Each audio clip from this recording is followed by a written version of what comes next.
Now we're looking at the book. So you've penned the book. The book is called Through It All. First and foremost, why the title Through It All? Because I've been through it all. Maybe it's just my belief, but maybe to somebody else will say, no, it is an unproven assertion. But I can tell you in confidence, if you look at the book, the layout and the design or the cover, even also the typesetting, it was actually informed by that title. The Through It All is written in red because red, we know it's for danger. And then also the book, it's black.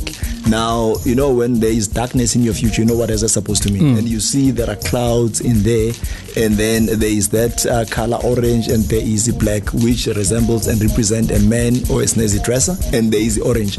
It is because sometimes you need to take responsibility and take action. So that is why I had to make sure that my past life, it has to be there. People, they need to know. You don't see me today because I'm here, and then you are saying, this is what I like, and then I must tell you also the ugly, the bad, and also the good. I love that it's measured against the Bible, and it's very, you know, it's reminiscent of the themes, and we know you're a very spiritual person, and without, you know, being unfair, some people would say that this is the same thing that they're accusing Jub Jub of, for instance, that this is a veiled way of trying to make your reparations, and we all know that if you go through God, everyone will forgive you. When you wrote the book, what was it for you, apart from, you know, telling your story, but what therapeutically did it do for you to be able to put your story down in black and white and see it this way? I'll say this because I've had many authors sit in that chair. Putting your thoughts down in pen and paper in a format that's able to be read by someone who hasn't experienced what you experienced, but to put themselves in your shoes is very difficult. There's a reason why there's so few best-selling authors. It's very difficult to tell a story.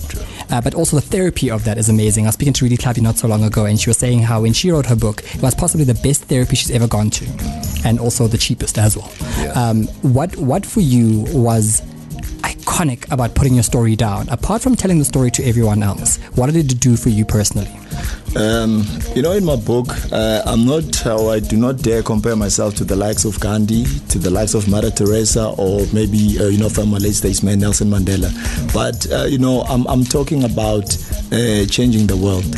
And I get it fulfillment, because now you must understand, with the times we do these things because we need to get something in return. And then what was the value add for Themba to write this book? The value add is I find peace, I find joy, and then by telling a story which is, it's not filtered. And remember, if I can tell you, this is a heart-to-heart situation. When I talk about my book, I become so emotional because there is a lot of passion in there. So that is why I'm saying sometimes even if you try, you need to try and test so that you know what does in this thing, it's working. He's been there, done that. So now if I've been there, done that, and then let me just make sure that whoever is still, you know, trying to harness the energies, and then if you are still indulging in the sins of your youth, you must just know there are two things. While I was in prison, there was an old man called Nathan Maduramutu. He's a very interesting Indian man.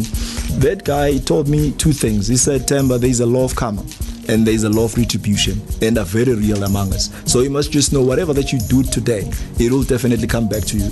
Time is not of the essence. It doesn't matter whether it's 10, it's 20, it's 30 years. It will get back. Karma knows all our addresses. All our addresses.